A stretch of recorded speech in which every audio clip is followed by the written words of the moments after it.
Hi, it's Amanda the Nail Polish Hound and welcome to this week's Topic Tuesday. We're going to be talking about our favourite autumn nail polish toppers. I'm going to be swatching these over a pre-prepared nail wheel for you, and on this nail wheel I have got a mix of OPI's We the Female and Chanel's Black Satin. And I have chosen my top 5 to show you today. Advanced warning, only one of these, this first one, is still available. So this is Moonshine Mandy's exterior illumination. I've got the first version of it, it's now on version 2.0, but the two look pretty much the same to me. So you can still get this polish from the Moonshine Mandy website. Now, I was lucky enough to be gifted this one by Anna, and it is my favourite autumn nail polish topper ever. I just love the combination of all those different elements. It's completely unique and very, very pretty on the nails. So here it is being applied over that swatch wheel. So you can see that beautiful combination of glitters, although I didn't get any of the nice big round ones out. And it is described officially as being a clear base topper packed with a rainbow of holographic glitters and red to gold to green iridescent shimmer. So the rest of these toppers are unfortunately no longer available, but they are my favourites, so to be my true top 5 I had to include them. The first one is Hidden Treasures by Sally Hansen, and this is the original release of this polish. It was re-released in more of a glitter form than a flaky, I believe, but this is the original version, and it doesn't look much in the bottle, but you do get that beautiful iridescent shift in those flakies on the nail. And it does look quite different depending on what colour the polish is.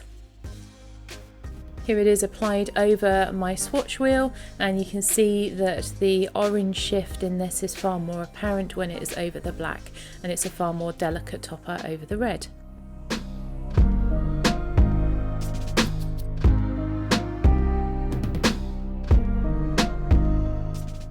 My next choice is by And Other Stories, and it's called Plume Sprinkles, and it's just a very unusual shard glitter in blues and greens and golds. This polish though is very base heavy, which does make it a little bit awkward to use. So as you can see here, if you just try and apply it like you would a normal topper, you don't get many of those shards onto the nail. So if you have a glitter topper that is quite base heavy like this one, the easiest thing to try and do is using the sponging method. And with this method you take a makeup sponge and apply the topper onto it, and the sponge will absorb a lot of the base. That leaves you with more densely packed glitters on the sponge, which you can then sponge directly onto the nail by dabbing it on. Even so, as you can see here, I didn't manage to get very many of those really large glitters out. To get those you have to go fishing for them, so swirl the brush around inside the pot until you manage to pick some up. The alternative is to tip some of the polish out onto a mat and just pick up those larger shards and place them manually with something like a cocktail stick. My next choice is by Polish Me Royalty, unfortunately not making polish at this moment, and it's called Perish, and I love this combination of the gold flakies with the pink flakies.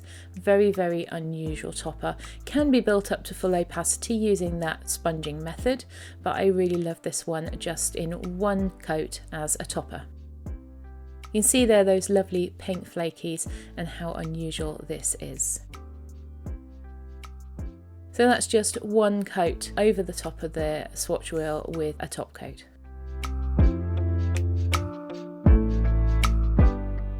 And the next one is a relatively new polish to me. It's Colorist Carol Don't Look Behind You.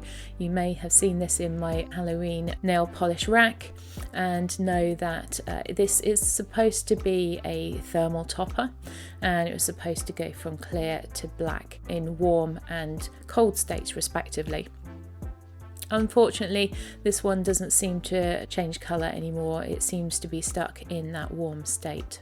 But nevertheless, it is a very, very pretty topper, and this is what it looked like in the manicure that I used it in recently. And this is what it looks like applied over that swatch wheel. So you can see there is still a little bit of greyness to the base of this polish. It's not completely clear. And you can see that most clearly over the black there. But I love all the elements in this polish. It is so pretty. And what you're seeing there is 3 coats with a top coat.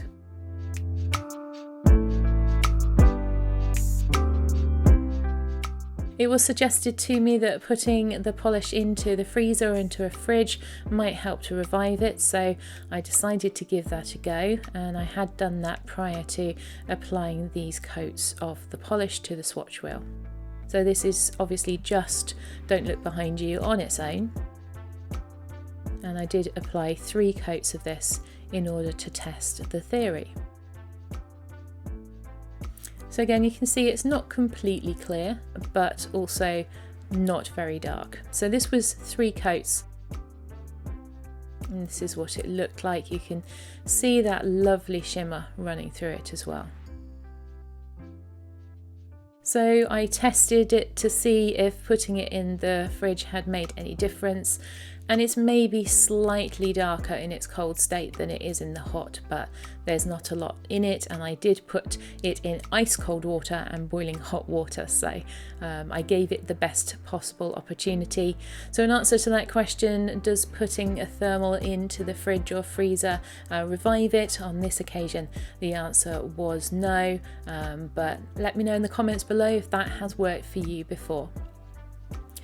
If you've enjoyed this video, please do give it a like and subscribe to my channel, and then I will see you in the next one.